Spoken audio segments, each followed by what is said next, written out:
안녕하세요. 핵심만 쏙쏙 뽑아 슬라이드로 설명해 드릴게요. 오늘은 한국이 야심차게 내놓은 세계 최초 AI 기본법이 있잖아요.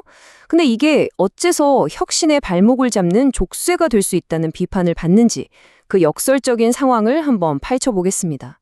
정부는 자부심이 넘치는데 시장은 왜 불안에 떠는지 그 극명한 온도 차이 지금부터 시작합니다. 우리가 보통 세계 최초라는 타이틀 되게 좋아하잖아요. 그런데 말이죠. AI처럼 아직 아무도 가보지 않은 길을 개척할 때 가장 먼저 법부터 뚝딱 만드는 게 과연 항상 최선일까요? 이번 AI 기본법 논란은 이 속도 경쟁이 때로는 생각지도 못한 함정이 될 수 있다는 걸 보여주는 것 같아요. 바로 이 지점입니다.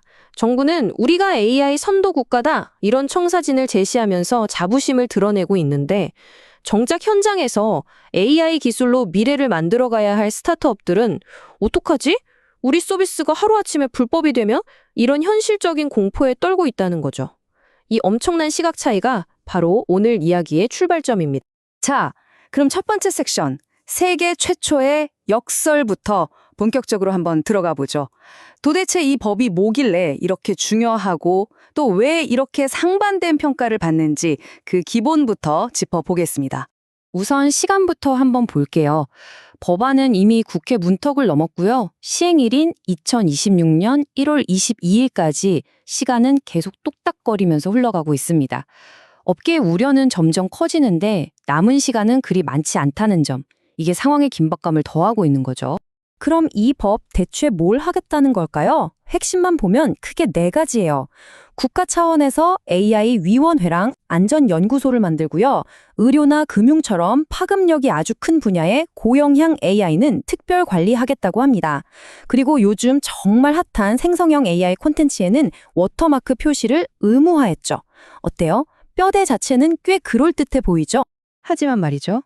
두 번째 섹션에서 보시는 것처럼 이 겉보기엔 튼튼해 보였던 배가 불확실성이라는 아주 거대한 암초를 만나게 됩니다. 순항할 줄 알았는데 물밑에 보이지 않는 위험이 도사리고 있었던 거예요. 자, 이 슬라이드가 문제의 핵심을 아주 정확하게 보여줍니다. 법에서 특별 관리하겠다고 딱 못 박아놓은 고영향 AI. 근데 정작 그 고영향이 뭔지에 대한 명확한 정의가 없어요. 비어있다는 거죠. 지금 이 물음표 하나가 시장 전체를 어마어마한 불안감에 휩싸이게 만들고 있는 겁니다.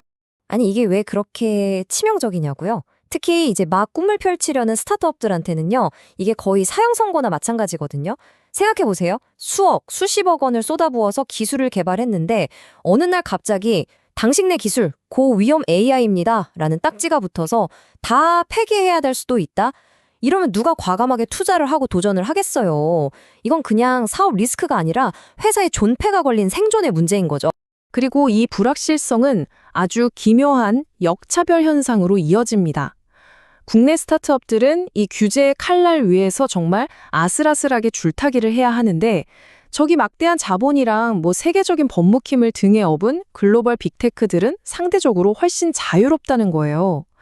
결국 우리 토종 스타트업을 키우려던 법이 오히려 우리 안방을 글로벌 기업에게 그냥 내주는 결과를 낳을 수도 있는 참 아이러니한 상황인 겁니다.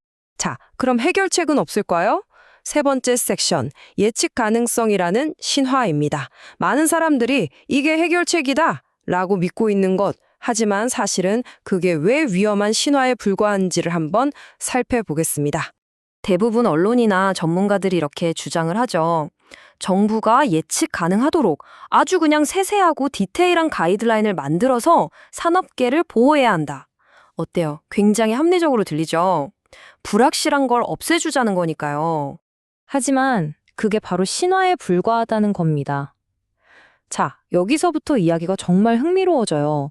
왜 이렇게 당연해 보이는 해결책이 사실은 더 큰 문제를 낳을 수 있다는 걸까요? 왜 완벽한 예측이 불가능할까요? 답은 의외로 간단합니다.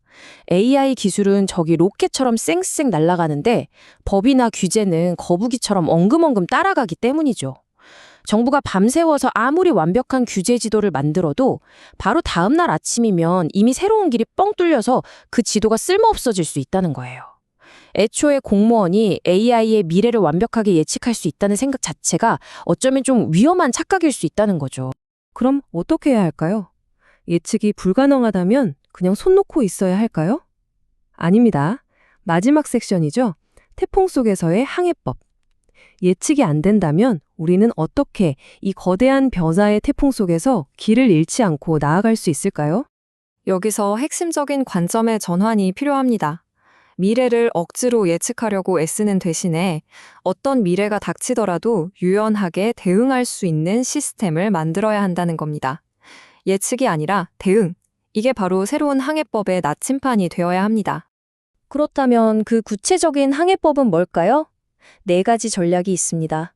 첫째, 적응 행정. 한번 정하면 끝.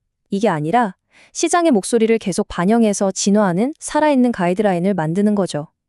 둘째, 회복 행정. 실수했을 때 무조건 벌부터 주는 게 아니라 다시 일어설 수 있도록 돕는 컨설팅 중심으로 가자는 겁니다. 셋째, 가외 행정. 좀 애매한 규정 때문에 혁신이 위축되지 않도록 숨쉴 공간, 그러니까 안전지대를 만들어주는 거고요. 마지막으로 반응 행정. 현장의 문제를 실시간으로 듣고 해결하는 소통 채널을 만들자는 겁니다. 그리고 이 모든 것을 관통하는 이 문장이 오늘 설명의 핵심을 보여줍니다. 행정의 목표는 완벽한 설계도를 그리는 것이 아니라 태풍 속에서 돛을 조절하며 나아가는 판단력 그 자체여야 한다. 정말 멋진 비유 아닌가요? 완벽한 계획보다 중요한 건 변화에 대응하는 지혜와 유연성이라는 거겠죠. 결국 우리는 선택의 기로에 서 있습니다. 불확실한 미래를 완벽하게 예측하려고 애쓸 것인가? 아니면 예측할 수 없음을 인정하고 어떤 미래가 와도 현명하게 대응하는 법을 배울 것인가? 이 질문에 대한 우리의 답이 바로 한국 AI 산업의 미래를 결정하게 될 겁니다.